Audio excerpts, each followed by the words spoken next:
সারে গামা পাধা নি সা সা নি ধা পা মা গা রে সা, সারে গামা পাধা নি সা সা নি ধা পা মা গা রে সা। এই যে অনেক সময় অনেকে গাইতে গিয়ে কি হয়, ধরুন এই যে সারে গা, আমি তো সাতে সা ফেললাম, মানে বললাম সা, রে রেতে রে বললাম, তাহলে সারে গা রে গা মা।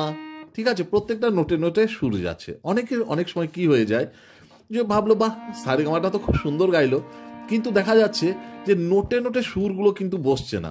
হয়তো সারে গামাটা মিলিয়ে দিল, সারে গামা পাধানিসা সানি ধামা মাগারেসা বলে মিলিয়ে দিল। তো সেই ক্ষেত্রে প্রথমে আগে স্টে নোট গাইতে হবে, সা, এবার দেখতে হবে এখানে সুর কতটা লাগছে, সা সা, এইভাবে কন্টিনিউ করতে হবে। হ্যাঁ, 10 বার 12 বার যতক্ষণ শ্বাস থাকবে এক একটা নোটে স্টে করতে হবে, রে রে, এরকম গাইতে থাকতে হবে। এরকম হলো, তারপর এবার আস্তে আস্তে স্পিডটা বাড়াতে হবে, সা রে গা মা পা ধা